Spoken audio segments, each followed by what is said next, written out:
taşlarını benim hepsini öğrendim. Hepsini öğrendim. Yaşasın, yaşasın.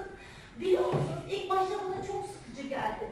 Ama sonra öğrendikçe çok mutlu oldum. Hemen gidip anneme de öğretiyorum. Hatta dedem hiç bilmiyor. Dedeme de öğretiyorum, biliyor musunuz? Dedem çok şaşırdı. Taşların yönünü gösterdim. Öğretmenim ne öğretirse gidiyorum dedeme de anneme de öğretiyorum. Ay çok mutluyum. Şimdi taşları öğrendikten sonra arkadaşlar artık yavaş yavaş kurallara geçeceğiz. Ondan sonra da oyunu oynarız. İstediğiniz gibi savunmayı öğreneceğiz, plan yapmayı öğreneceğiz. Çok mutluyum, çok.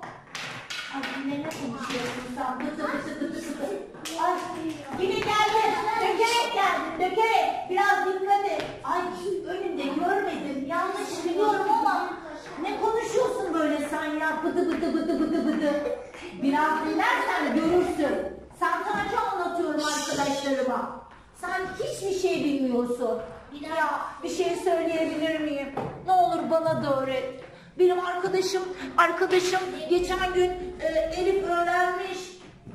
Ben bilmiyorum deyince çok üzüldüm. Bana öğret de Elif'le oynayayım. Ben sana demedim mi? Gel birlikte gidelim şu kursa gidip öğrenelim satrancı diye. Bak öğreteceğim ama sessiz duracaksın. Birinci şartım bu. Tamam. Vallahi ağzımı açmayacağım. 1, 2, 3, tık. Sen izin verdiğin süre konuşacağım. Tamam o zaman. Başlayalım. Bak. Önce kalede başlıyor. Hatta kaleden önce sana taşları anlatayım. Bizim tahtamız var. Oyun alanına satranç tahtası diyoruz. 64 tane karemiz var. Bu karelerin 32'si beyaz, 32'si siyah. 32'si beyaz, 32'si siyah. Bak çok güzel öğrenmeye başladık. 32 tane taşımız var. Bunların 16'sı siyah, 16'sı beyaz. 32 taşın 16'sı siyah, 16'sı beyaz. Tamam, bak bunu da öğrendin. Bak gördünüz demek ki öğrenebiliyormuşum. Kafanı verince tabii. Tamam, vallahi öğreneceğim.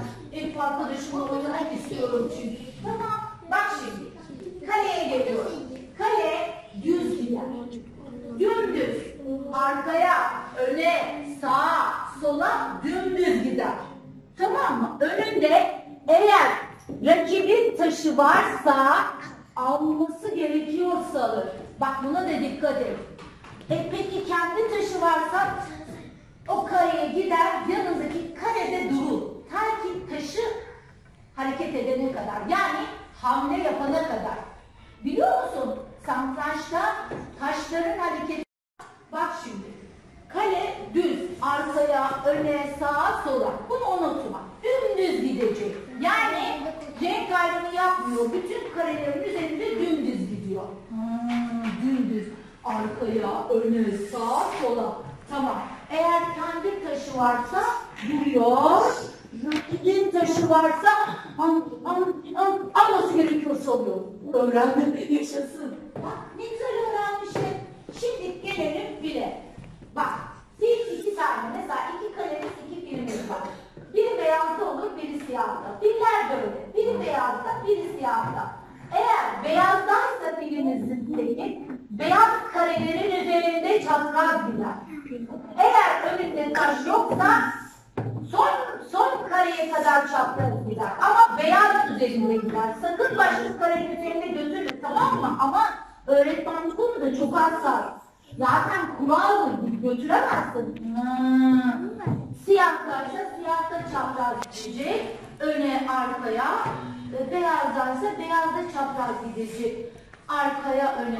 Ama çapraz gidecek. Evet bak bunu da öğrendin. Ama önünde rakibin taşı varsa yine alacak.